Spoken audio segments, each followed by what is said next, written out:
Welcome to another episode of No Investment Advice. This is Bilal Zaidi, and we have got Jack Butcher, founder of Visualize Value, and Trung Phan, meme master Flex himself, lead writer at The Hustle.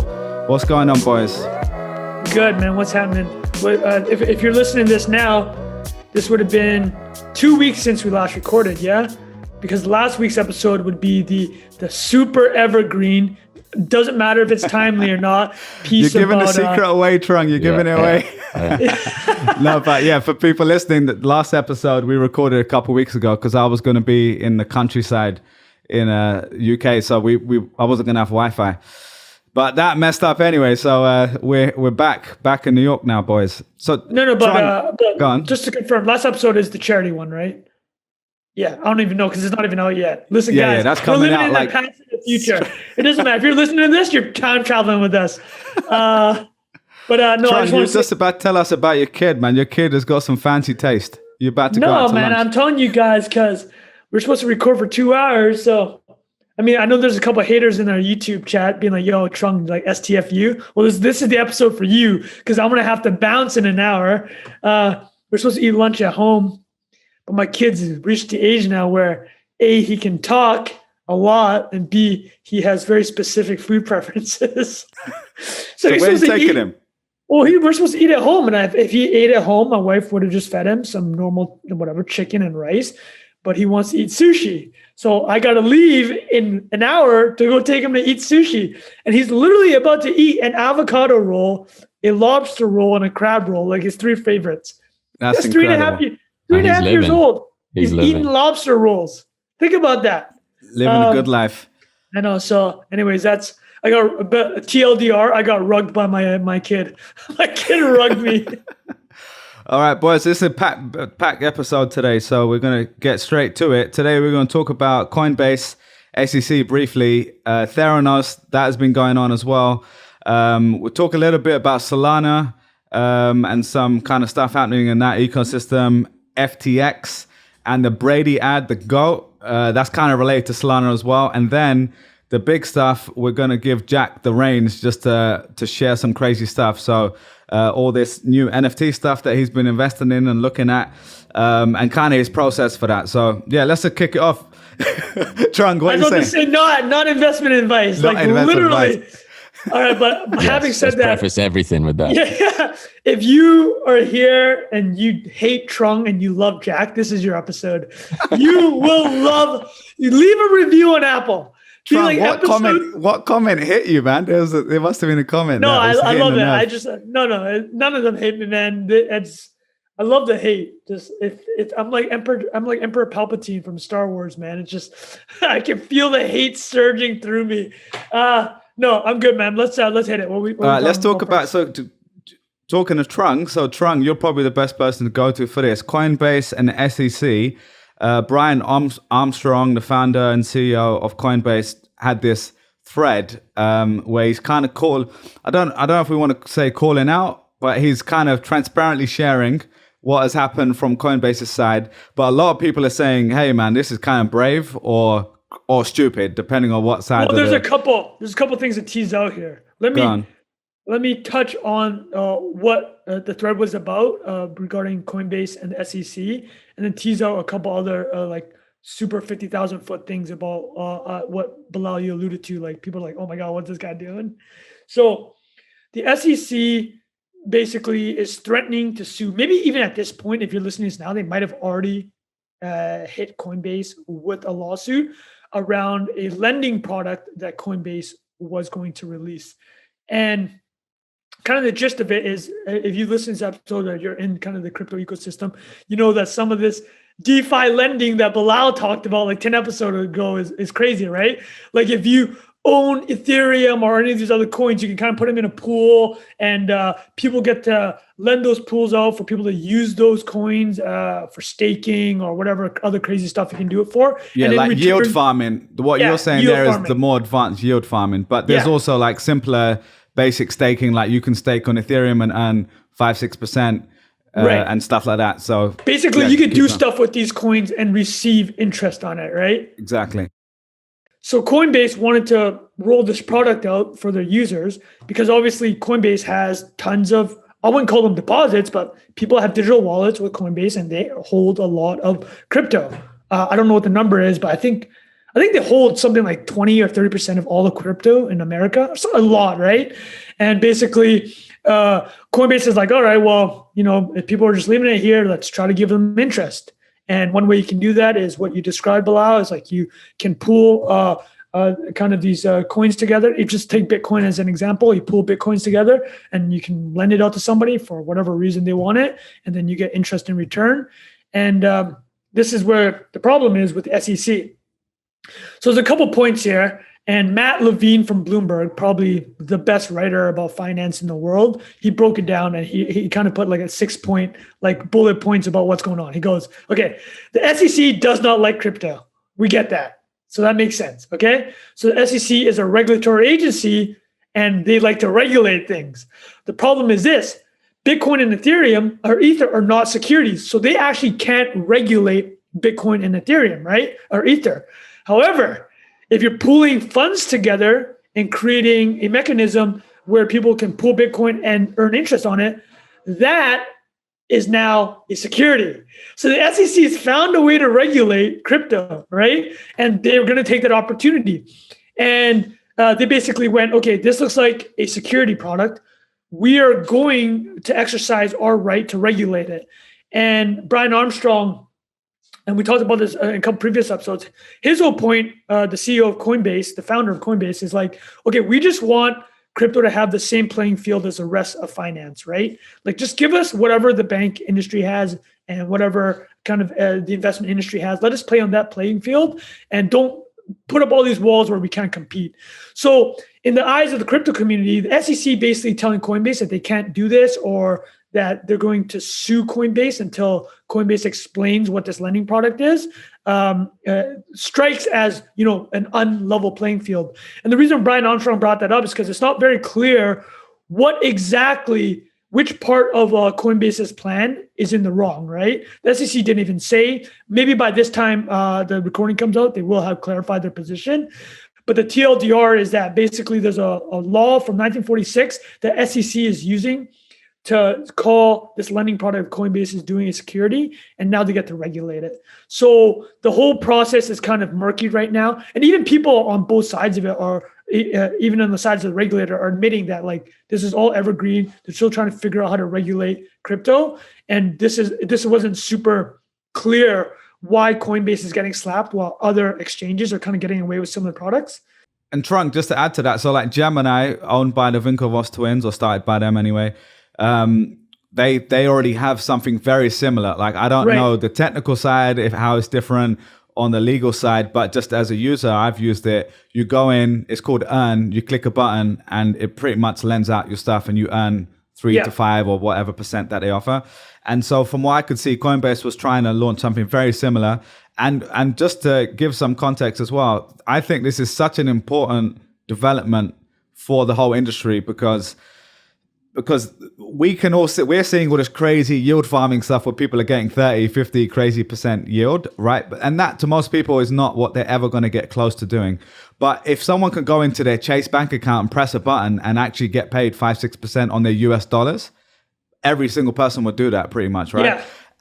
But what they were about to introduce, they were going to do this on stable coins like USDC, I think. Yep. And that's just a great ramp onto this whole new ecosystem. And then obviously in the back end, Coinbase can be doing a lot more advanced stuff and making a lot more money than 6%, plus charging a fee. So obviously we know the SEC isn't really a fan, or they're trying to like slow things down. They're trying to like get to grips with it. But I think from my side, as an amateur, I was reading it. It just didn't make sense, the inconsistency between the two. Right, exactly. Those two competing firms, like you're basically allowing one to do this and another you can't. So did you have any idea like why that was the case? Yeah, go ahead. Well, I mean, I think that's why Brian Armstrong is pointing it out. Is like, the laws are unclear. We're happy to abide by the law. Just tell us what it is, right? And this is all part, I think a big part of it might just be Coinbase is the biggest target. They are clearly have the most mind share. They're the largest market cap in the United States company in that space. And if the SEC wants to make an example, to go after Coinbase, right? And Balaji's talked about it. We talk about Balaji all the time. He said that there's going to be a number of regulatory attacks against crypto. And it started with, I think 3-4 episodes ago, we were talking about the infrastructure bill that included this language around basically hamstringing the Ethereum ecosystem over the Bitcoin ecosystem, right? Picking winners and losers, yeah. And Brian Armstrong spoke out about that. So there's one more thing I want to talk about regarding the SEC here, and then we'll talk about more of this 50,000 foot level stuff where you touched on Bilal, where like people are saying Brian Armstrong is brave. So that actually goes on to more about Brian Armstrong and Coinbase in general. So what Matt Levine says actually, and you touched on it, Bilal, is like, okay, Coinbase can probably do this, and the way you frame it is like it really much it's like a bank, right? It's like, but the thing is, if Coinbase wants to go down this route, the SEC could really just say, okay, we'll give you a bank charter, and now you get regulated like a bank, which is going to be a lot tougher than kind of the way you're regulated now, right? Because at a bank, and part of the reason why you're making 0.01% on your savings account or checking account number is pathetic, right? Is the banks have to have almost 100% capital to how the loan, basically the equity ratio to whatever the deposits are has to be almost 1-to-1 now, and at Coinbase that's not the case. So there is that trade-off. Both sides kind of have an argument. I think at the end of the day, it goes to this: is like, is there clarity around the regulation? So now I'll take it back to Coinbase, and you're talking about Brian Armstrong being framed as brave. I think what people are saying is like, he's kind of doing what Elon's doing, right? Elon has had this multi-year beef with SEC. He did the 420 tweet in 2018 saying, I'm taking Tesla private at 420, funding secured. None of that was true, and clearly securities violation. But at the end of the day, what did the SEC do? They fined him and Tesla 20 million each, just irrelevant to Elon. And Elon was supposed to have a lawyer look at all his tweets. Doesn't really happen. It doesn't matter. And I think Brian Armstrong is kind of taking the same position Elon. He's controlling the narrative. The way he knows how is through his Twitter account. And it's the same way that Coinbase has its entire own media arm, and how 6 months ago, Coinbase front run a New York Times story about how it doesn't have quote unquote enough diversity at Coinbase. They heard that this story is coming out on a Monday. They wrote a blog post on the prior Friday and being like, hey, listen, the New York Times is going to write about us. So we're actually going to front run this story, and we're going to give our narrative. And so this all goes to Coinbase very much kind of taking the Elon playbook of we're going to control our own narrative. And it's really important because of crypto is if you're letting the mainstream media control the narrative, there's going to be FUD left, right, and center. Not to say that there aren't insane things happening in the crypto world, but we're seeing this. They have their own media arm. Coinbase has been very vocal about that. They're building their own media arm. They want to have their own narrative, and old media doesn't like it. So I think that to frame it, there's those two pieces: the actual what's happening with SEC and Coinbase right now, and then them building their own media arm separately. I mean, Jack, I know that you fully understand people building their own media arm distribution. Like, what are your thoughts on that? I'm curious about the whether or not this plays out it draws so much attention to the fact that Coinbase is able to offer a superior return on your capital. Right. It's a dangerous game to play in public. And I think like Brian Armstrong drawing that conversation out into the public maybe brings people into that, or makes people aware of that conversation that before wouldn't have been. Like, what is all this about? Oh, Coinbase wants to offer me 6% on my money and my bank account's offering me 0.01%. So it may backfire in that sense too, because no such thing as bad press around this idea that they can get you a better return on your capital over the long term. And the crazy thing about crypto is I don't know where Coinbase operates. I know it operates in the UK as well, Bilal. I don't know if like the rest of Europe or globally, but it's kind of beyond the SEC in some respects too, right? Because there are countries that are friendly to this stuff. They'll be like, yeah, you could throw that feature into Coinbase in it's a great point. Jurisdiction X. I'm sure there are ways to set up businesses in different places. So I think the most interesting part of this story to me is like, do American consumers of financial products just look at this and be like, what? Like, you're supposed to be protecting American investors' money, and if your idea of doing that is keeping us stuck at sub 0.5% returns, obviously the volatility of crypto excluded, which could violate NFTs the entire point. And random cartoon animals. I could go on a rant about the idea of volatility in crypto in general, just because it is this early thing, right? That we could talk about that at length in a different episode. But the philosophy of this thing is we want to incentivize people for holding on to money, saving, et cetera, and that incentive is going up in that world and down in the traditional financial world, which is like, regardless of how crazy it is in the present moment, that's, I think, the story that people are going to latch onto. And I think, Coinbase or whoever can offer that has to win out long term, right? You will build a superior product and attract more people to it. Yeah, Jack, another thing to add there, I've even seen, forget like the general public, I've seen like technology investors, like our Big Brother podcast from the All In podcast boys, Jason Calacanis, who also has This Week in Startups. Even he was posting on Twitter, and he's got a funny relationship with crypto, it seems. But something he tweeted out was like, can someone explain like how they're able to offer 6% in the first place? And again, he's invested in so many things. Like, I don't expect him to know the answer to every single thing like this, but it just shows me that someone like him, who's doing a podcast with Chamath, who's gonna buy the Hamptons with Bitcoin, right? And like all the other dudes on the pod, he's pretty savvy, right? Compared to an average American consumer. Like, most people still wouldn't understand, where that can even come from, and why you've always been taught growing up, like, if it sounds too good to be true, it normally is too good to be true. And in some ways, that's still true with parts of crypto for sure, right? Like, there's some overheated, crazy stuff going on that we talk about in this podcast.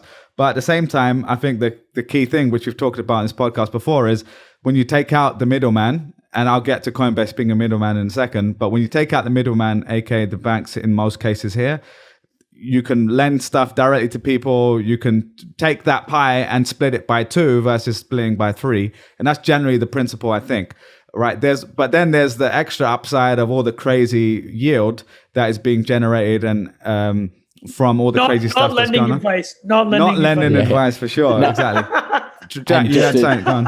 I was just going to say, go back. I don't know what episode it was where Trung was talking about his banking internship, but like 2 or 3% of that return is being eaten up by those dumbass emails going back and forth about finding out the population. Interns, right? Yeah, exactly. So it's like, when you can, and most of this stuff is like code, right? It's money, it's contracts, there is a certain degree of like human intervention that is not required, but is still being paid for in a lot of instances. And I'm not arguing that you could just, delete humans from the process of managing money and like banking, but there is certainly bloat there. And the difference is code versus human labor. Like that's where the return is. And if like Jason, I think understands that at a fundamental level. I think he knows that as well as anyone. Yeah, that all the startups that have been successful that you've invested in have taken a process that used to be managed by people and messy and like not codified, and codified it. And that's what is happening here. It's just the stakes are way higher than like ordering a taxi when you have 20% of America's net worth in this vehicle. So I can see both sides of the argument. And then also the phrase that's used for something like this is the deflationary nature of technology, right? Like, it brings costs down in most cases. Makes instead of having 100 employees, you might need 20 employees, like you just described there. So yeah, I think it's a really interesting story for that reason. Even by next week, when you guys hear this, there probably will be some updates by then. But I think just a general principle of this argument that's going to keep happening for many years to come in public with the governmental bodies and these companies who don't want to sit around waiting for regulators to allow them to do stuff for the permission. And understandably, there's problems with that too. But I just remember like a story of, is it Bird Scooter, one of those scooter companies? like it was someone from Uber, I think, who started it, and he was just like, if I waited to get permission from the LA local government or whatever to do this, I would be waiting until 2029, right? Yeah. And they just bought a batch of these scooters, threw them in, created an app, left them on the sidewalk, and people figured it out. And like that, you know, there's been some challenges with that too, but that's the sort of world we're coming from. And if yeah, go on. No, I was just saying, it's like, no, I think we're going. I mean, all this regulatory is like, yeah, hey, regulation is getting away. It's like, yeah, there's some insanity happening, but no, I agree, man. It's like there has to be a middle ground, right? Yeah, I think something interesting is that at the end of the day, you have to remember that these people, they're people, right? That people at the SEC. Imagine you're a regular at the SEC, not even the main guy. You're just somebody who worked their way up, right? You're not Gelsner, I think is the commissioner chair. I can't remember what the title was, but let's say you're somebody who's been at SEC for 15 years. Just think about it, right? You went to law school, like you spent the last 15 years looking at all these cases. Like you're a person, right? You have ego. You're built into this job. It's like, oh, there's this huge parallel financial system that's coming up, and right now we can't regulate it. Okay, cool. Oh, what do you know? There's an opportunity for us to regulate it now. It's literally your job to do it, right? So this person's going to take it. And the other part that somebody brought up and made a great point is like, there are multiple regulatory agencies that want to take a stab at crypto. Not like negatively, but like they want to regulate it somehow. It's because, I mean, it comes to you're working, right? Yeah. It's like anything. You're a person, you're in a regulatory agency. You want power. You want to do something. You go home, say that you impacted society in some way. It's a bit of a land grab right now to say who gets to regulate crypto. So this move by the SEC is kind of in that direction, right? It's like, all right, we see an opening. We're looking at this law, even though it's 70 years old. We'll try to apply it. And then, all right, last question, boys, on this. Thanks for the summary, Trung. Brave or stupid? Let's talk about Brian Armstrong, because I think you could argue both sides, but curious to hear. Go on, Jack, why don't you go first? What I think I know your answer, but let's give you a chance to talk about it. I think it's a good calculated risk. Just makes sense. Like the PR outweighs that they're coming for you anyway. So why the hell, like, at least get some impressions and put your side of the story out, same way you did on the last story, right? That's like, I think probably learned from that last one, which was way more controversial than this. Yeah, absolutely. Great point. Trung, what about you, mate? Yeah, I'm all for it, man. Control the narrative. You know, I'm a big fan of my reply guy, Elon. So, or big fan of, well, not to say everything, some sketchy stuff, or some weird things that go on in that universe. But I think controlling the narrative is, you have to, right? It's just, everybody's going to do it. It's table stakes now. It's not even like, do I think it's sketchy or not? It's like, it's table stakes. It's, if you're not doing it, you're not even playing the game.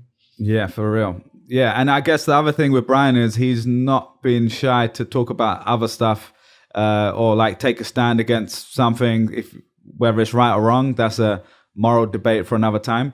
But, you know, with the company policies that he introduced like 6 or 9 months ago during the lockdown, that was another quite controversial thing. But it seems like, you know, from people who invested in him that I respect, I can't remember who it was, but maybe it was maybe one of the all-in guys, in fact. He just seems like quite a once-in-a-generation sort of founder. And the more I've read about him, he seems like the sort of person who he's going to do stuff like this. It's going to keep going on. So I think it's probably the right thing to do in this case. All right, boys, should we move on to the next one? Anything else before we move on?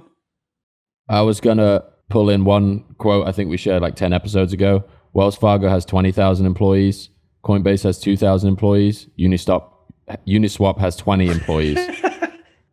And like mental. I think in March or April of this year, Uniswap was challenging the New York Stock Exchange for volume over the course of a month, which is like, this is just a stark, crazy example of the leverage that code affords you. And it's going to happen. Whether it happens here or not is another question. You can't, like, you can try and ban in the future. It's just going to happen somewhere else. You know, have you heard that one before? I don't know who said that, but that's essentially what you're doing. And goes back to all of the stuff we talked about on the regulatory side and the lobbying side, where it's like the net positive of this over the course of a few generations, you know, you have to think about that too. Definitely. All right, nice one, man. Let's do a quick one on Theranos, Trung, I think. Yeah, I'll do super quick. Let's do this because I think that the second half of this is going to be really interesting as well. So let's leave time for that. So yeah, what's been going on with Theranos? Because I know there's been a trial going on. Maybe if there's like a 30-second overview of what happened in the past and then like what's been happening recently, that would be good for people to know. We'll do super fast. Theranos, Elizabeth Holmes, a Stanford dropout, white female Stanford dropout, founded a blood testing company in 2003. You've almost certainly, somebody's come across it, right? The media's covered it widely. Basically, she's got the Steve Jobs turtleneck. She did the whole Steve Jobs thing, the fake baritone voice. I mean, listen, she raised $700 million and convinced the world, a lot of the world. I mean, a lot of people were also very suspicious of her. She raised $700 million, got her blood testing company, including a big partnership with Walgreens, to a $10 billion valuation. It all turned out to be a house of lies. The blood testing equipment that she founded is called Edison initially. She called it Edison because Edison famously failed 10,000 times, or said he did, before he founded the light bulb. But people are just like, man, you can't really do that with kind of healthcare. You can't just like put it in the wild and have it fail on 10,000 people. Yeah, it's not like a Facebook app where you can be like, oh, there's a bug. This is exactly life and death. And I'll just talk to like really quickly what the product was. Like, I mean, the founding myth of Theranos was that Elizabeth Holmes was traumatized by needles. I mean, I hate needles myself, but you know, whatever, I'll do them. And she's like, the entire process of blood taking and testing it's pretty brutal. I mean, brutal is like, it's not comfortable, right? Nobody enjoys it. And she's like, okay, what if? And so what happens if you have to get a needle, and it has to be professionally done, right? I can't even the technical terminology of the professional does it, I can't even pronounce it. It's like spelled. It doesn't matter, right? You need to be a pro to do it, and you have to get large blood samples, and then those samples have to go to a centralized lab. So the entire process kind of takes a long time, and I mean, it takes a long time for a reason, right? That's just the way it's done now. And she's like, okay, what if you can just prick it on your finger, and in the perfect world, you can just do it at home, right? And she built a machine. But the only problem is that there's a reason why it's the way it is, right? It's like, there's like literally the laws of biology is part of the reason. It's like when you do blood testing, you need sometimes larger samples because you have to separate out the plasma and the serum, which is what those centrifuge machines do. You have to take a bit of the blood sample and add it with reagents to cause a chemical reaction. So she was like, okay, let's just put it all in a tiny box, like a Apple looking box, and everybody can just do it at home. But literally the laws of physics say that you can't fit all that stuff into a box. She tried to do it. Turned out she couldn't. She ended up using just like off the market equipment to do it, and a lot of those in the end in the back room, this would like in the back room basically. Yeah. And TLDR is she ended up throwing out millions of blood tests, and it really affected people's lives because somebody was told they're pregnant when they're not. Somebody was told that they're HIV positive when they're not. Like you know what I mean? Like, I know these are anecdotal and these are, you can't judge everything. For legal purposes, I'm going to say allegedly, just in case. Yeah, but allegedly. And so like she lied to investors, health partners, patients, but now she's on trial. So that's a long lead up. Elizabeth Holmes on trial. Trial opening statements were yesterday. So this would be a week from when you heard it. And the trial will probably last 3 months. And the only other things I'll add to it is we'll definitely follow up on it when she whether or not she gets convicted, you know, presumption of innocence here. And the big thing that kind of talked about, or the top, what's relevant to our listeners is like, what does the Elizabeth Holmes case say about the Silicon Valley culture? And, you know, kind of fake it till you make it, build a hype machine.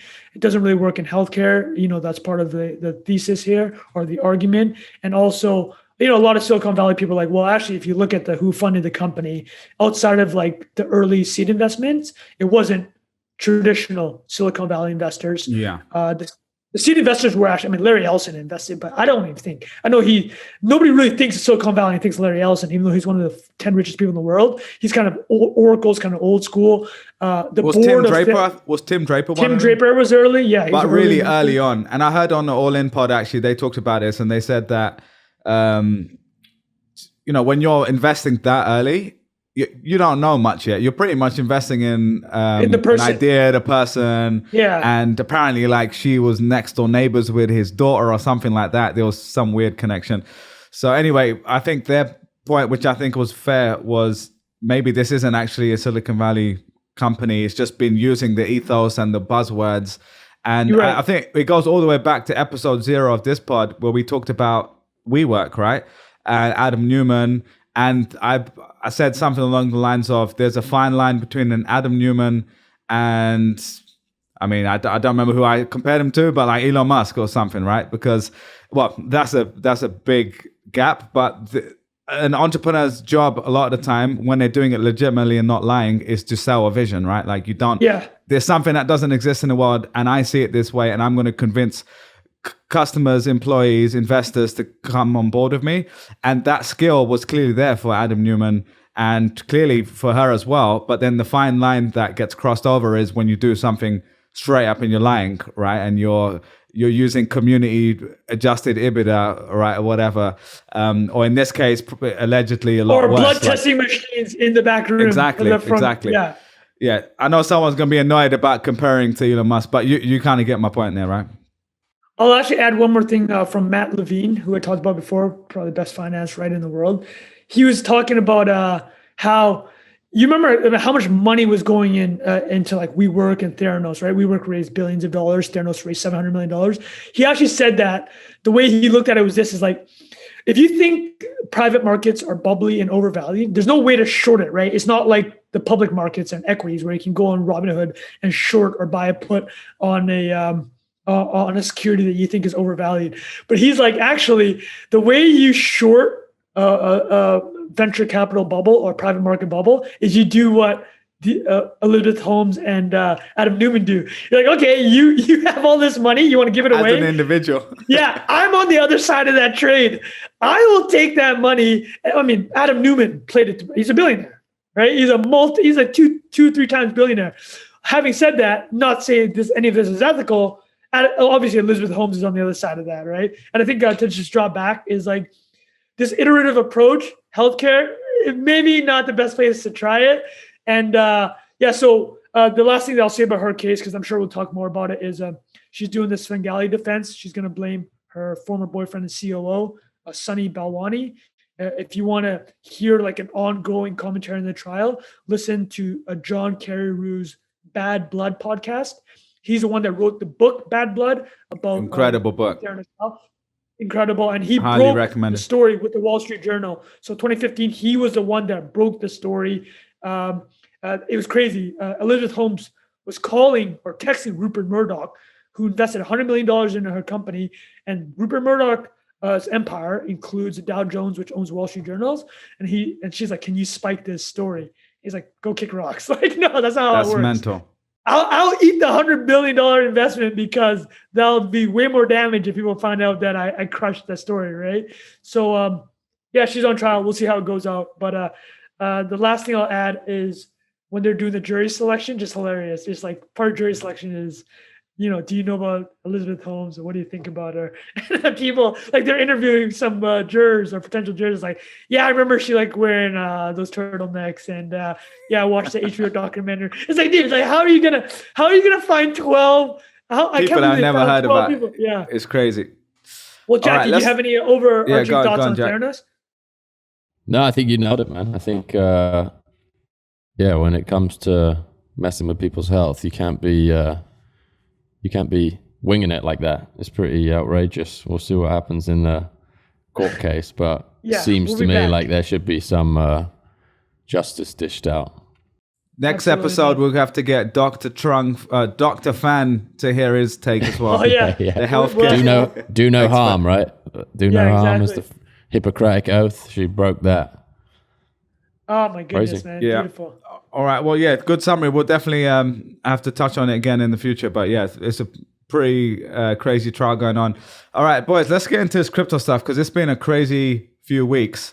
We're going to give the reins to Jack in a minute, but just to summarize some things that have happened in the last week or two, everything's been running up like crazy for a few months. And then in the last week, there was a bit of a pullback for it was like 1 or 2 days, and things have been kind of pumping again. Solana has been talk of the town. When did the pullback happen? Let's talk about that. What day did the pullback happen? What day was it? Oh yeah. Wait, what was it again? When it officially became legal tender in El Salvador. Oh yeah, of course. And then the president of El Salvador says, "I'm buying the dip." Buying the dip. Oh yeah, exactly. Yeah, sorry, that was only like a couple of days ago, and it's already out of my brain because so much has happened. But yeah, so he's been buying the dip, which is pretty incredible. So yeah, there's so many things going on. Solana, I wanted to touch on really quickly because we've talked about it a little bit in the past. And again, not investment advice and disclosure. I own Solana and have for a bit of time. So I'm not trying to pump anything, but this has been on the cards for a while. Solana has been the first time in a long time that I like spent like maybe 10, 15 hours like reading everything I could, listening to the founder. And I was like, oh, this one has a pretty good chance of becoming the third one, like in my eyes, right? Because the way I see when I buy crypto, I have a bucket of stuff I hope to basically never sell. Or like I might sell stuff in the future, but I'm holding for 5-10 years plus. And then there's other stuff which is more experimental and, for fun. And this was the first one in a long time. I was like, okay, they've got like a clear vision for how they're differentiating, and there's a clear need for something like this. And they've got the people to back it up. Like the guy who started it worked at Qualcomm and worked on this sort of stuff, like where they're trying to increase the frequency, increase the capacity of stuff, essentially.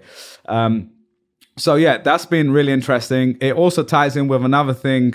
One other thing I wanted to mention on Solana is while everything's been dropping like in the last few weeks or in the last week or so with that news, Solana was kind of holding strong throughout. And it was a bit of a weird thing to look at the top 10 by market cap and they're up like 30% in a day and everyone is like 15% down. So it's quite an interesting one to watch.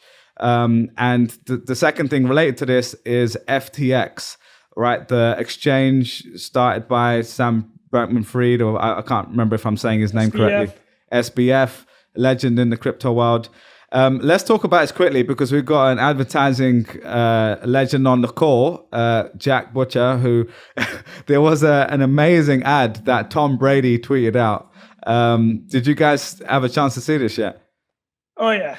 Yeah. I don't know if we probably don't need to share this. It was in a Telegram group. Yeah, just it was in a Telegram group. Yeah, go to Tom Brady or go to Tom Brady's Twitter profile. Yeah. But he tweets and he tags Steph Curry, Mark Cuban, Kevin O'Leary, like about like 10 or 12 like all-stars. So I'm curious to get your take on like this whole thing FTX is doing, right? Because this is a completely different approach to Coinbase, Gemini. FTX. What is FTX and what are they advertising? Jack, can you hit that? Yeah, I mean, my understanding of it is their crypto exchange, maybe even broader support for more assets than Coinbase. Am I getting that right, Bilal? I think so. And they've got, they're building stuff like futures on there, or they already have. They're building a lot more advanced stuff. There's like betting. There's betting related things too, where you can just, a big part of their business is where you literally just bet on the up and down move, which we talked about regulation before. There's a lot of problems with that, but we should spend an entire episode on SBF and FTX. But having said that, let's go to the ad that includes Tom Brady here. Yeah, I mean, just Coinbase, I'm sure we could dig up some like marketing spend by Coinbase, but I think to me, the SBF FTX thing has been like social platform native, and what FTX does incredibly well, or has been doing incredibly well, is it has like relationships, like deep crypto Twitter, like meme anonymous accounts that just like post an absolute like shit post memes all day long, and FTX is like in the replies of those things. And then they've got like a Tom Brady, Gisele Bündchen, Steph Curry, like top end sponsorships. I think they've executed on this in the last like 3 months or something. Like, I don't think there's anything particularly like it would take, I think, companies of, Fortune 500 size such a long time to execute on a plan like that, and these guys are just like completely bossing it in such a short time frame, and they really get viral growth. I think it's just like socially native business. Again, even Coinbase is like older. The culture of Coinbase maybe is not as like socially literate as FTX. There's a great SBF tweet from January. Have you seen that one? Like, sell me as much Solana as you want at $3 we and put then that in fuck off. He was another crypto Twitter profile. They're basically arguing about the value of Solana, and it was like a 20 tweet thread or reply exchange, and then he's like, sell me all your Solana at $3 and F off. He was trying to make a bet. He was like, I'll bet you $1,000 or something. So that's 220. 200 or listen, the guy's already the GOAT, but all right, so I think hold on, let's do this. We need to follow up about FTX an entire episode. We need to follow up Solana an entire episode. But I think the overarching thing here is go to Tom Brady's profile. And if the reason why I'm doing this is because I only got 15 minutes. I want to hear Jack talk about these toads. Let's do it. No, that was just a quick summary of that. But yeah, let's get straight into this edge of the internet stuff, mate, because if you want to share your screen, you're welcome to. And while you're pulling this up, I'll just give context, because in the Telegram group, you shared this, I think, last night or this morning. And you've been buying some of these toads or cryptoads. I don't know how you pronounce it. I mean, here we go. I'm just going to mute myself. Hold on. I just Jack's going to speak for the next 15 minutes nonstop. All I'm saying is this. I'm having PTSD right now because we did this 20 episodes ago with Bored Ape Yacht Clubs, and Jack was and this is not investment advice. Just remember, that was 3 months ago. Bored Ape may or may not be unicorn, but oh my goodness, I'm just having flashbacks to when I didn't have life changing. I didn't even see this last night because I just saw your Telegram thing. I'm going on mute, bro. Let's go. I'm muting the two. Jack, take it away, mate. So what was I doing? I was doing some work last night, and I got just like click through the Discords before I'm going to bed. So it's like visualize value. There's a Discord. I go catch up on all of that stuff. There's a CryptoPunk Discord. And I just see these little pictures of these like pixelated toads. And the CryptoPunks Discord is like funny culture. There's like mostly just revolves around the sales of CryptoPunks, right? So there's a bot that feeds in every time there's a bid, blah, blah, blah. And a lot of the people in that Discord, like OG crypto art NFT investors, right? They bought CryptoPunks at $10, and they've got 20 of them in the wallet that are worth 8-9 figures now. So I see this little toad thing come in. I'm like, I kind of recognize the style of some of it, and it's by this designer called Gremplin, who's like OG crypto artist, and is working on this project called Nouns DAO, which is another thing. I'll pull it up here, but the URL is nouns.wtf if you want to check it out. And this is the first ever inflationary NFT project. So they auction a noun, which is like this SVG character every day, and they've been at it for, I think we're on 30 something now. But you can see the prices of these: 168 Ether, 140, 175. And so you're getting into this community. These avatar projects are traditionally 10,000, right? So people are like, oh, what? The initial response to this is like, well, it's inflationary, so how's it going to retain its value? The amazing thing is it would take 27 years for this to reach a supply of 10,000, right? So the demand is actually massive, and launched by a couple people in the space that I've written about on Twitter in the last few days that are just like, I think, incredibly prescient and have been invested for a long time.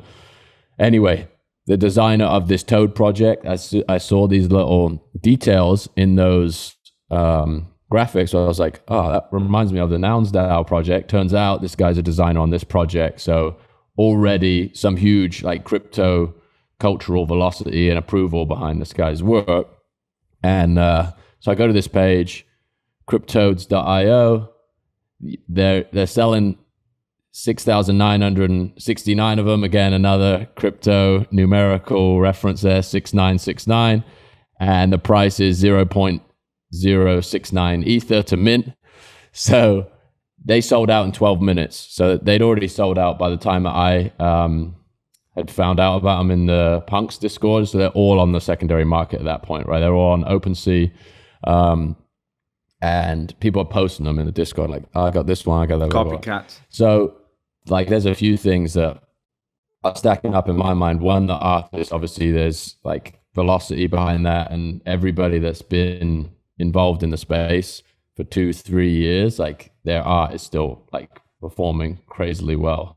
And the community obviously that rallies around OG artists is stronger because they've been in the space longer.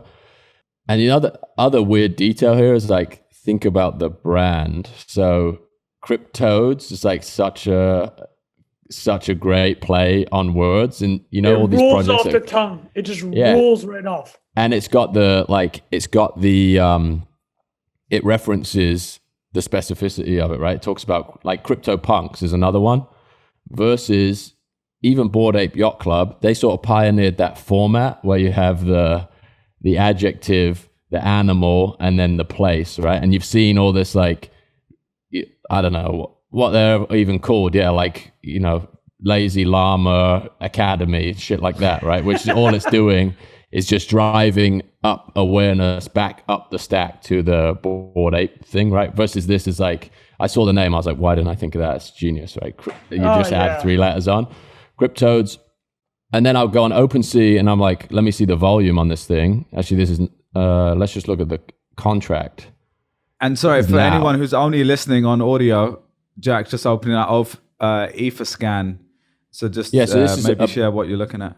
Yeah, so it's a blockchain explorer, which basically shows you all the transactions against a given contract. So any purchase, transfer, sale will show up as a line item here. And this is now. So you can see here, like within the last 10 minutes, there's been 25 transactions. Last night, there were, 15 transactions a minute happening. So it's like this thing is blowing up, and the right kind of characters are getting involved in it. So if you could look at holders here, and it will rank the percentage of the supply held by different wallets. And you can cross-reference this with some of the Twitter accounts. People use the same Ethereum ID as they do Twitter.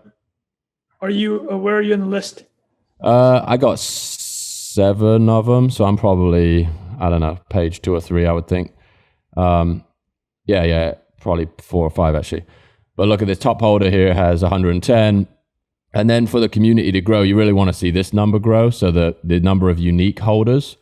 So obviously out of the gate, there are believers that buy into these projects, and then they list them on secondary and they get bought up, right? I don't know if you guys are familiar with this product, Dune Analytics, but it lets people build visual representations of an Ethereum contract. So you can go in and say, I want to look at the number of unique wallets holding this thing over the last 5 hours, 10 hours, days, whatever, the floor price of this asset on the secondary market.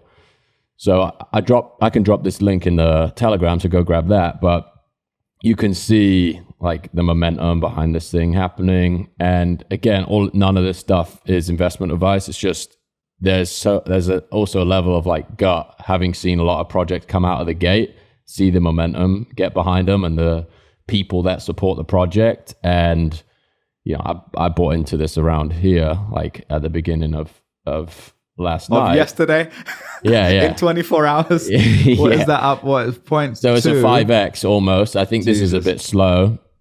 So you could get out now at a reasonable multiple, but it wasn't a huge amount invested by any means. You can also, I think OpenSea is lagging behind a little bit here. But if we just look at I don't think it's logging it. But if you just look at the secondary volume of the project, it's... So Jack, to clarify, because I don't use OpenSea that much, so what view is this? Is this just a search? So you can look at the activity of any given project. So let's go to the listing page. Yeah, so you go to the listing page, and this will by default show you the organized by the cheapest, right? So if you go to buy now, just real quick at the top, because again, just for people who've never been on here, it's got the floor price, which is like that you're seeing that going up over time, volume traded. Yeah, that's the cheapest one available. Yeah, that's the cheapest one. Okay.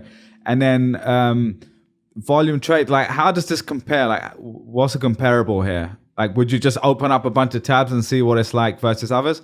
Or is there a way to see historically, like what Bored Ape Yacht Club was in the first few weeks versus now? Because it's not really a fair comparison. You could find out. You could definitely find that out. OpenSea has a few views where they'll show you, project volume in the last 24 hours. So I'm sure this is, look, it's at number 11 here, which is, compared to these other projects that are trading at a way higher price point per asset, this is, I think, another positive sign for how fast it's growing. And then a lot of it is just feeling it out on Twitter. And I think there's a couple little weird details that are more like, you get a feel for just by the amount of time you spend looking at this stuff. But I'm pretty certain there's going to be a bit of momentum behind it for at least a little while. And the connection to this is really the most powerful point, I think. Like, this is just such a massive, the entry point for this is so out of reach, and it's, there's so you're saying for nouns you're talking about? Yeah, sorry, I not everyone's listening. So Nouns DAO, this one that auctions a unique one every day, these are selling for such a massive premium. And the team that built this obviously came up with something incredibly unique. Like, even the way this is built, auctioned, like look at the care that went into building this product. It's pretty amazing. And the same goes for this thing. It's like there is this ability to tell stories digitally and use like the screen as a canvas is obviously indicative of how something's going to play out over the long term too. So I don't even think these guys have talked about what the like roadmap for this project is. Another interesting detail is they put the content in the public domain. So no copyright, like anyone can take it, use it. And I think there's, again, another string to the bow of a project gaining traction is like, what is it doing differently? What is it experimenting with on the mechanics side? And public domain, I think understanding that the proliferation of an image doesn't decrease its value, it increases it. And if you have one person owning that image, they benefit from the fact that anybody can go ahead and modify it, right? This is decentralized Disney. This is the kind of what you're saying about Bored Ape exactly. Yacht Club. Yeah, this is like taking the true value proposition of a meme, right? It's this thing that just proliferates without permission, but you can also attach ownership to that at some level too. I'm still like reading their Discord and figuring out what their plans are for this project, but based on their involvement in other projects that have like broken new ground in the NFT world, I'm pretty interested in how this is going to play out. And I also think that they just cracked me up, man. When I just looked at them for the first time, I was in tears last night looking at these. 69 is perfect, man. It's hilarious. Yeah. Wait, man, hold on a second. So I just wanted to, can you roll away at the top? Just right before Boogie and you guys continue, I want to just summarize what Jack kind of touched on, kind of the variables that he looked at. He was looking at who's doing the project. It was very important. What was their kind of association in the crypto space, reputation? So that makes a lot of sense, right? It's like, what is their person's reputation here? Mm-hmm. You might have said that was the most important. The second, one of the most important. The other things you looked at was how many owners there are. You want to see that number increase because obviously at the start there would be some people like the chart you showed. They had one guy had 100 of these Cryptoadz. You want to see a little bit more distribution in the number of owners, or see that number going up because that suggests that kind of the meme or the network effect is growing, right? It's growing. Okay. The floor price, obviously the minimum price for one of them. You want to see that go up. That makes sense. And then the volume traded. So to summarize is the reputation of the creators, how many owners there are, the floor price, and the volume traded. And those last three is like anything up and to the right is good, right? Yeah, and I think the first one I would put before all of those is like the aesthetic, like the unquantifiable qualitative reaction you have to it, which is the same as Bored Apes. When I first looked at that, I was like, There's something about these that is just cool and different, and that's like the unquantifiable thing that you're like, man, if I think this about these things, has to be a couple thousand other people that feel the same way. The exact word, ineffable. There's no, you can't describe it, right? Yeah, just also that being backed up by some people that I've been following have been like remote mentors in the NFT space, like people that wouldn't comment on other projects, either say like, I bought into this or this is badass, or again, the reputation of the team is repeated over and over again from so many different angles. And that's like, yeah, I think it's almost like, I don't want to draw a comparison to the Theranos thing, but it's like the same idea. Right. You back the founders of this thing that are working in a protocol that is emerging, and they've built a product that resonates with thousands of people, and you can like get involved in that for, a significant financial commitment. In some, like, obviously depends on your circumstances, but these aren't Bored Ape prices, right? You don't have to drop 6 figures on these things, but it is just remarkable how in 12 hours, how fast this can move. It's interesting. You see how like it will affect the rest of the space too. I'm sure we'll see like Opensea volume charts and stuff, and how much this like can re-energize the whole space. Like one project that starts to make the rounds on Twitter will like bring more momentum to the marketplace, which gets people looking at other projects, et cetera. So you guys keep talking. You guys keep doing this. This is great. All right, Trung, thanks for joining, man. That was fun. Yeah, well, I'll just ask a few more questions as an amateur, and I think Trung would also ask. Trung, you can log off on the. Yeah, cool. Yeah. So Trung had to go, but we'll just finish off a couple more questions on this. So let's just say, look, I'm a complete amateur with the NFT stuff, right? Like all I really know is what you've been saying.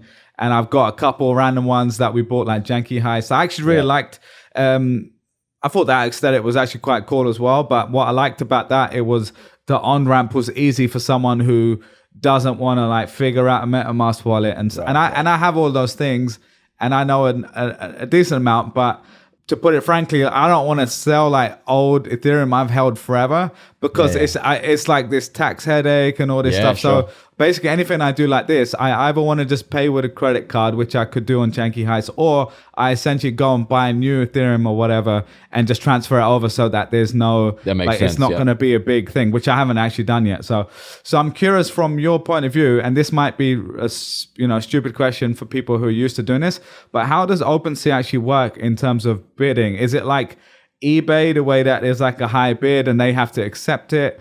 Or is it just like a time frame? Because I've never done it before. Yeah, so there's like, there are different formats that you can set up as the owner of the asset. So you, in the same way that eBay works, you could set a buy it now price. Buy it now, yeah. And you can say, I want to, you could literally customize the auction down to the minute. So you could say, I want to run a 30-minute auction and the reserve price is this. And the auctions on OpenSea work a little different than like a foundation, where you have these incremental bids. On foundation, you have to place a bid that's 10% higher than the last bid. On OpenSea, it's kind of like they'll just accept bids of any size, and it just shows up in a list.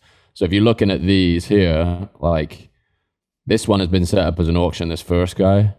And how could you see it was auction? Was there like a... Yeah, if you look on the thumbnail, it will say that little 5 days left down there. 5 days, that means it's an auction. Okay. So all of those top 3 are all auctions. Correct. Yeah. So when I'm looking at these, most popular? Is that the most popular thing? They're the cheapest. Use? The cheapest by definition will show up at the top. And then, sorry. You're asking if that's the most popular format. No, I would say buy it now is the most popular. So okay. The auctions are just not like...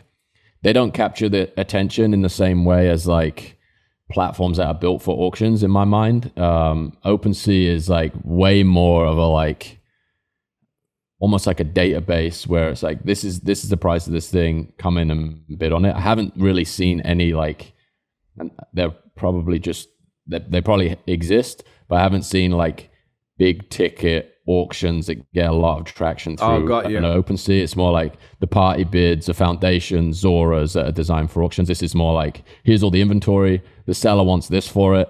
You can accept it or not. And so as the person who owns the NFT, you will go in and set the price, right? So you've got a bunch of NFTs. Do you just have yours listed all the time at a certain price, or the ones that you're open to selling? Like an aspirational price, I guess. Yeah, people do. I don't do it that often just because, it's the ones I hang on to. Like if I want to get rid of it, I'll just buy it and then like instantly list it. So chances are, like if I held it for a little while, I'm just trying to feel out the market, see where it's going. Got it. But a lot of people will do that, buy one and then just instantly like 10x, 5x, whatever else the price.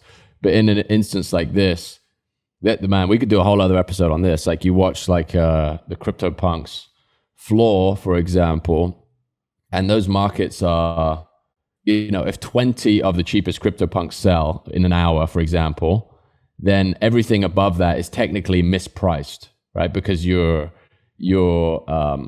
if it hasn't been, if 20 sell and the one that remains is at the price that it was at before those 20 sold, then there's a mispricing there. And there's just that's where you get these like crazy runs on the market.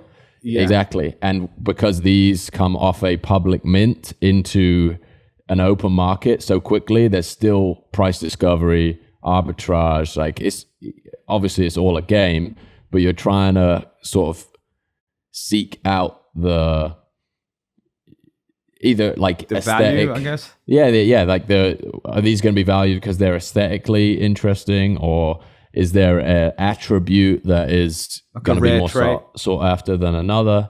And like, man, there are like incredibly talented like finance professionals, and I've read discords that talk about this. You would think that you're sitting like at a conference table in like the top floor at JP Morgan, the way some people talk about this stuff. It's like, I can imagine. I've ran a full analysis on the distribution of rarity traits among, this collection between this price point and that price point, and for this reason, this asset is underpriced. Same way, like, I mean, these are financial instruments, right? Like, they're tokens that have a financial value assigned to them, and it's based a market on certain like any variables. Other. Yeah, it's a fascinating, it's amazing game. Just nuts, man. It's like that's what I think is so interesting about NFTs is like it takes that, which is already something that people invest a lot of energy, thought, time, money into, and then it adds this like another layer of nostalgia, identity, like community, belonging, which isn't the same way you would get in and out of a stock or a coin or, something on FTX where it's like, shit, this is dipped 5%. I've got a stop loss. I'm selling it. And not to say there aren't people in the NFT space that are like cold-blooded traders, which, they're probably making an absolute fortune if they're doing it well.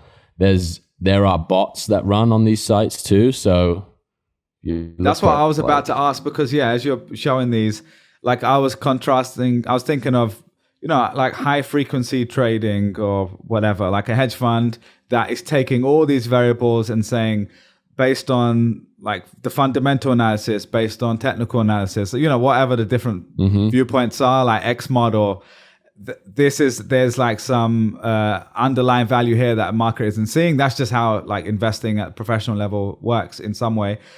And on here, because it's an emerging industry, there's also the human part, like you said, right? Like where people the prices aren't dynamically changing a lot of the time. Like people are changing the prices themselves. So with that time lag and having a idea of what is valuable, and then if you added a layer of like, I hate to use this word, but automation or some sort of, programming ability, essentially. Some logic, right? Logic, exactly. But that a machine can do it and augment what you're doing. Then I'm sure there are people doing that, and it would be really cool to like speak to one of the people how they do it. So, but so what's on the screen? There's a couple of like notorious bots in the space. So you'll get like emails. It's like you have an offer of if you have anything in the collection, you'll get 10 emails that this bot has bid X, which is normally like, I don't know, maybe 60-70% of the floor value, right? So that's exit liquidity for some people if they get in a bind, or they're like, you see you see the collection, the price of the floor piece in a collection drop slightly, and you're just like, I just want to get out. You accept that bot offer, and then they either have the liquidity to hold it and wait for the market to come back up and they'll sell it, or they'll flip it instantly. Like, yeah, there's a guy, Pranksy, his name. He's like alias. Pretty big on Twitter, right? Yeah, big character in the NFT space, and I think he bought up 15% of the Bored Ape supply on day 2, and he would just auction that back out into, well, not even auctioned, he just sold that back out into the population. So he did a huge amount for the collection because he helped get adoption out there. He's a big name, but I saw something he wrote this morning. It's like seeing the Sotheby's auction, 25 mil for 100 apes that he probably sold for, I don't know, $1 million or $2 million. Like, it's a very 0.1% problems, you know what I'm saying? But it's just interesting to see.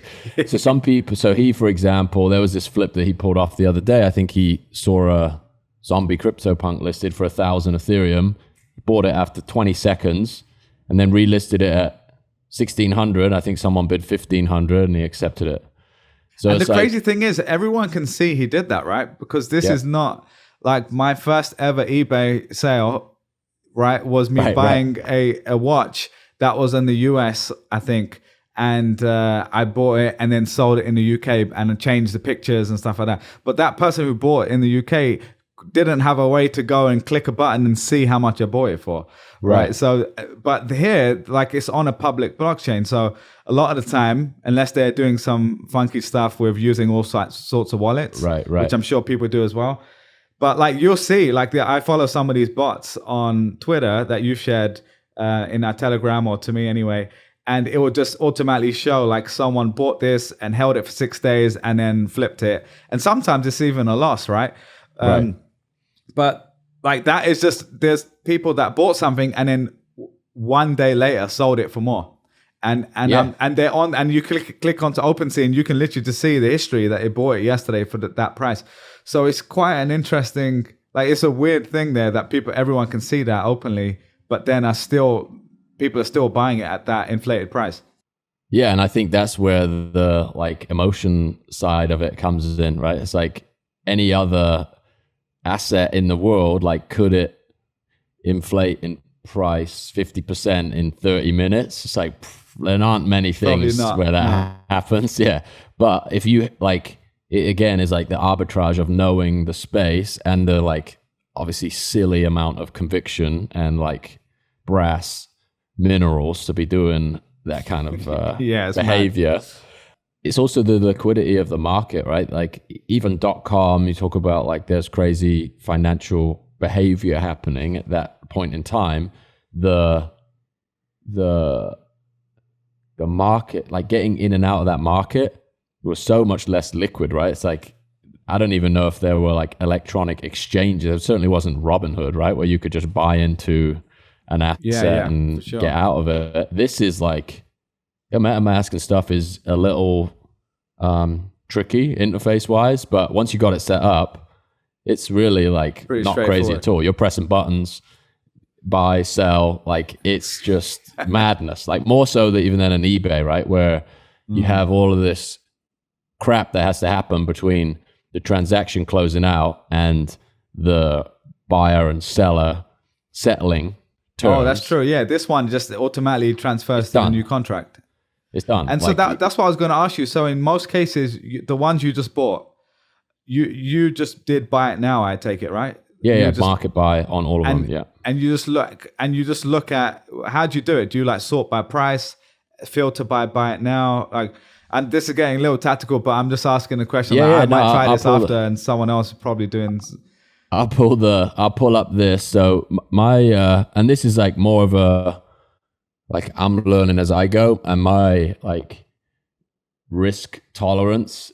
My like this is informed by my risk tolerance, right? So yeah, completely. I go and sort by buy it now, cheapest, low to high, right? So if I believe in this as a collection, then even if I get in at the cheapest thing, then, you know, I'm hoping that I can carry some like momentum with the bottom end of that collection. But where the real like arbitrage opportunities are picking out things that are higher up in the stack, right? These mispriced assets where, Got it. Yeah. you know, like you could have bought a golden Bored Ape for 2 Ethereum on the second day after mint, but a standard one would have been 0.2 or 0.3.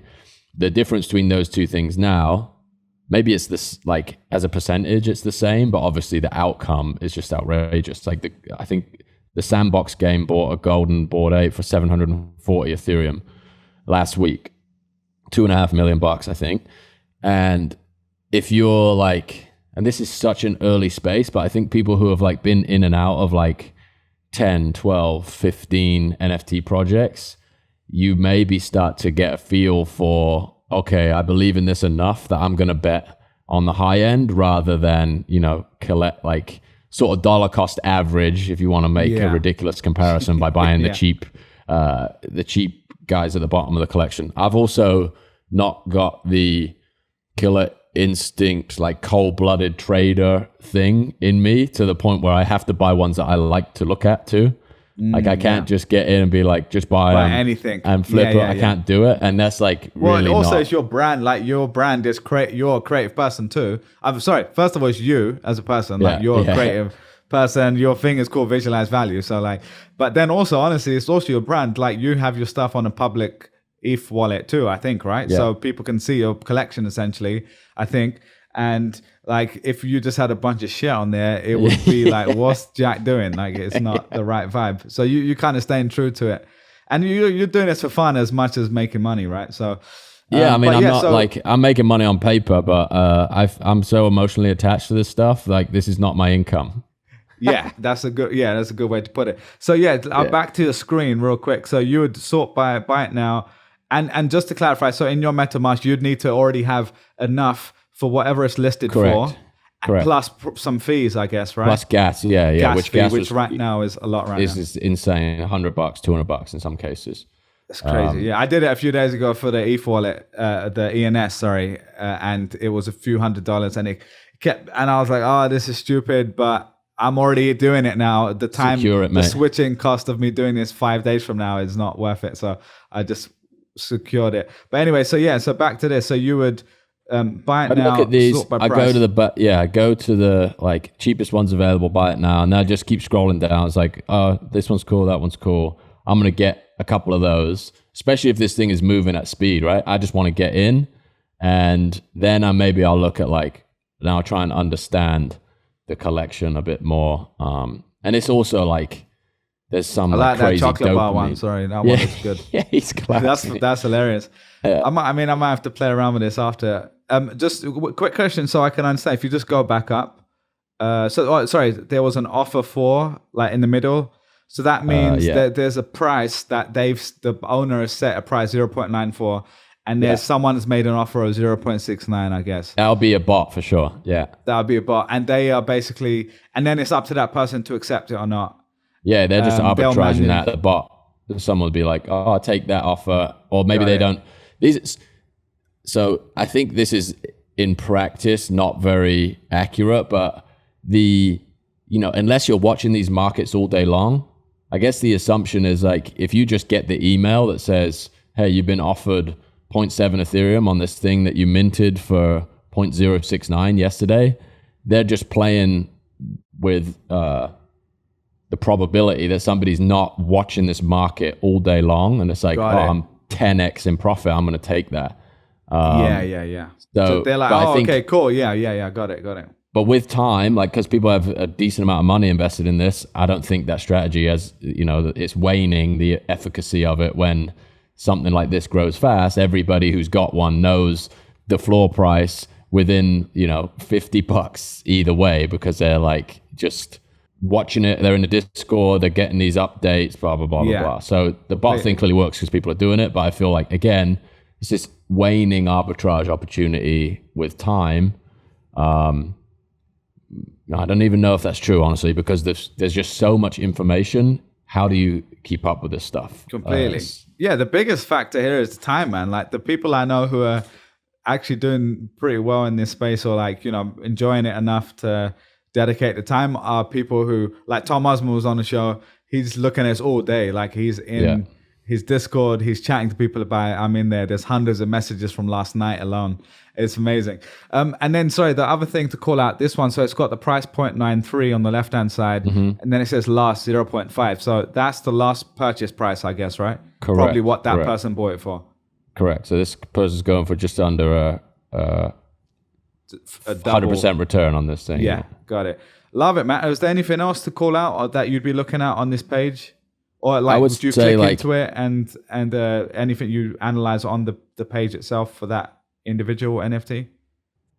So yeah, if you go into one of these, I'll do two bits here, but on the left hand side here, you see like these are all the attributes that are on chain, right? So that each token has this list of attributes that breaks down what's in the image. So the traits are obviously individually produced and then assigned at random based on the rarity distribution defined in the code. So bandit eyes, there's only 45 of these, right? In a collection of almost 7,000, which creates a price premium, which you see here. So this is... Oh, got it.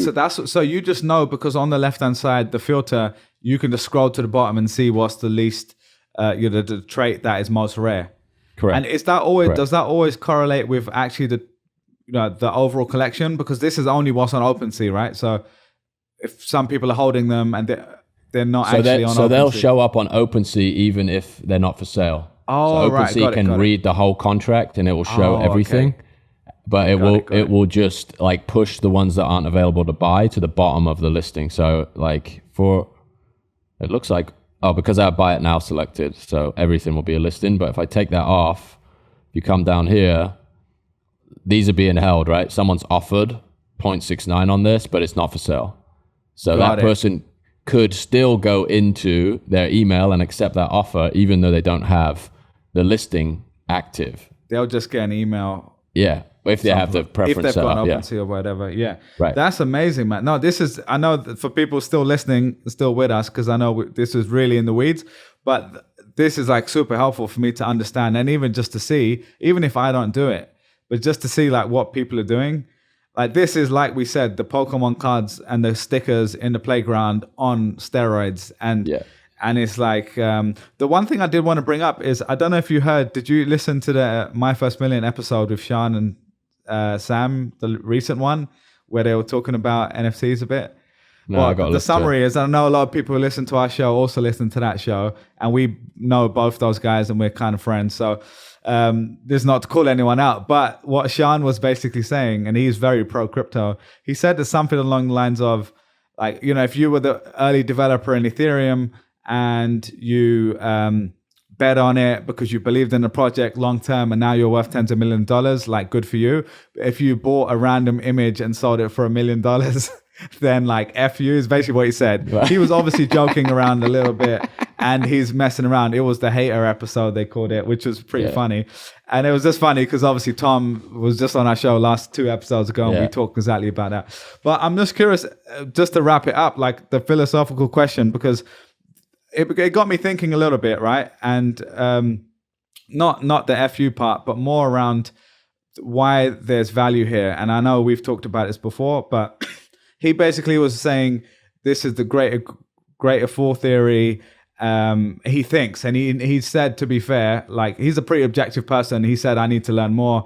And he's been, over the last week, he's been writing about it on Twitter. Like, he's been learning about all this stuff, dedicating time. So yeah, I definitely think he's a sort of person where when the facts change or he learns something new, he'll change his opinion. And he was obviously joking to a certain extent. So I'm not holding him to that one quote. But yeah, the one thing that stood out to me was one of the 4 criteria you looked at were who are the people involved, which I think makes a lot of sense. Like, I would do the same. Yeah.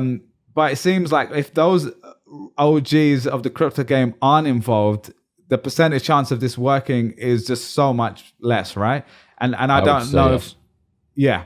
So, and the way I was thinking quite a lot about this, because I was essentially thinking, well, what isn't like basically in the same vein? Like this might be next level of, okay, you get in early, there's crazy upside and people are essentially pumping stuff and whatever, right? But ultimately, me and you both really believe in supply and demand, and right now, and the market, open market, and right now there's an open market, and people are giving these things value, whether that is because they think the price is going up, because they like having fun collecting these things, they like the artwork, whatever, right? I think obviously a big part of it is people seeing it as a way to earn money and like grow and flip stuff, which I'm not against. Like people, that's just, as long as people go into it and don't do stuff where they're borrowing money to do it, or they're like, stealing or whatever, right? It's that's up to them. They're adults, they're allowed to do what they want. But it got me kind of thinking, like, how does that correlate with companies, right? Like I was thinking about venture capital. Like I've worked with a lot of startups where I've seen the numbers and I'm like, okay, all these big VCs keep investing, when I'm like, okay, do these numbers even make sense anymore to be investing at that level? But you're already in, right? And you're like, well, for my investment to keep working, I need to keep signaling to the market that this company is working. And there's been many examples of that, where sometimes a company ends up being a great company, but it took those 4 or 5 years of like in reinvesting. So obviously comparing a business that serves customers and creates something new is very different to a JPEG of a toad, right? But still, to bring it all back, ultimately there's a similar comparison to be made there, right? Which is supply and demand. The value of something is how much someone is willing to pay for it. And there is an incentive there for the early people to keep pushing it. But I'm curious from your point of view, like how you think about that, because it was kind of a philosophical question for myself. Yeah, as you were talking, I think we brought this up once before on the pod, the idea of LVMH being the most, like one of the biggest businesses in the world. What's that guy's name? Arnaud. He's one of the richest dudes in the world because of building that. And you also see this like, how is this different from Grailed or StockX or these marketplaces that have emerged around like collecting culture, physical products, culture, and like Air Force Ones. Like I was in New York a couple of weeks ago. We went to Flight Club in Union Square, and there's like off-white things in shoes in a glass case in there for 18 grand. Because they made 500 of them, and they're like culturally significant objects, right? There's something pretty fascinating about how big is the buyer pool for a limited edition pair of Air Force Ones versus a Toad JPEG. I would say the buyer pool for the Air Force Ones is significantly bigger, but the net worth of the average bidder in the JPEG world is significantly higher right now.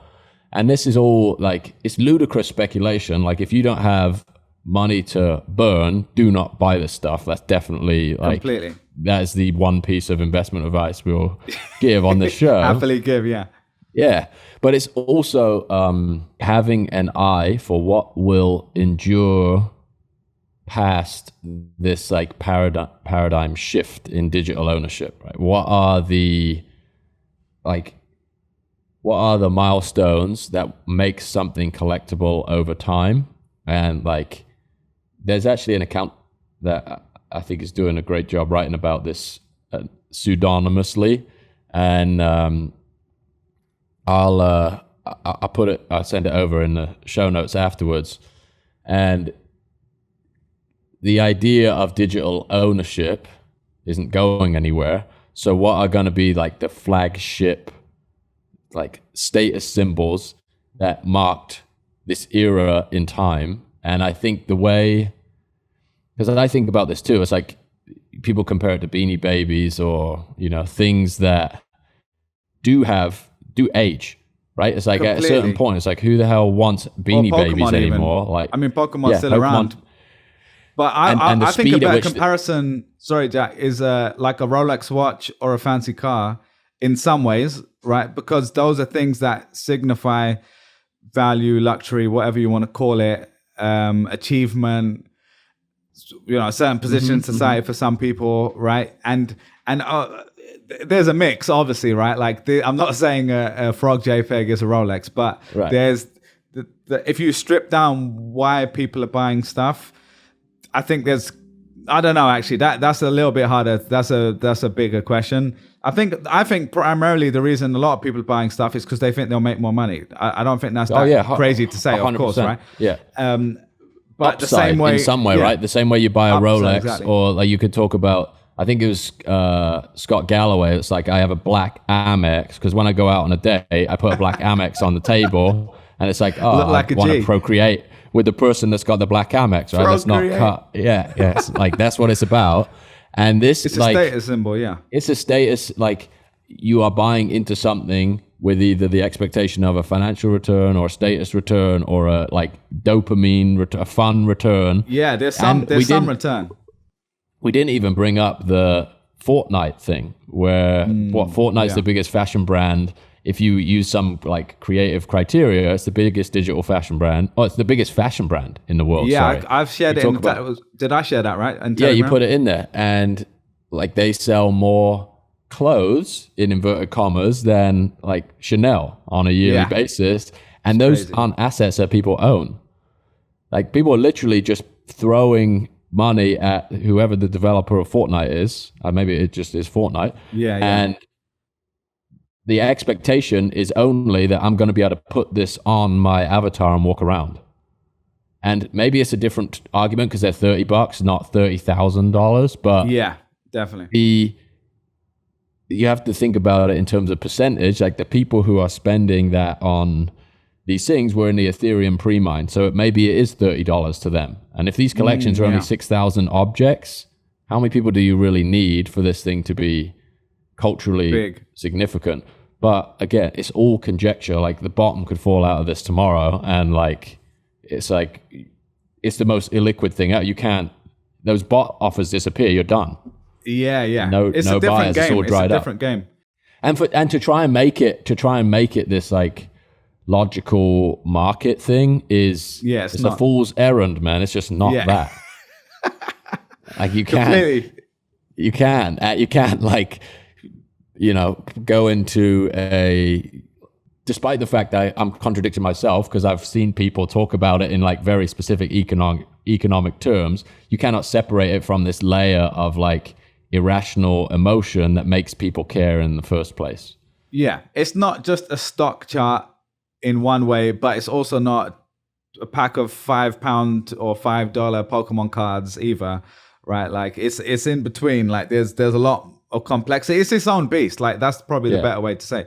It's its own thing. Yeah, we're always going to make some comparisons to it. But anyway, man, I think that's a great way to sum it up because I just wanted to ask that at the end because it's something that I was thinking about in the morning when I heard that.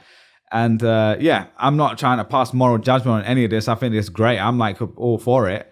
But like you said, I think it's, the only investment advice we have on here is like, don't be putting your mortgage into this sort of stuff at all. Like this is like fun play money if you are even doing it, and that's up to you. That's your decision, your research. But it's tomorrow this could drop 95%, like all of this stuff. Yeah. So that's how you should think about it. Approach it. All right, mate. Was there anything else before we could log off? Because I know we're in an hour and a half, I think. So. Mate, no, I think that was good. Great. That was a good chat. I appreciate it. Yeah, thanks for sharing all that, man. I'm gonna go play around at Opensea now and lose some money. All right, We'll see you I'll see you on a DM somewhere shortly. See you, mate. Yeah, or on the street. Yeah. Yeah. See you in a bit.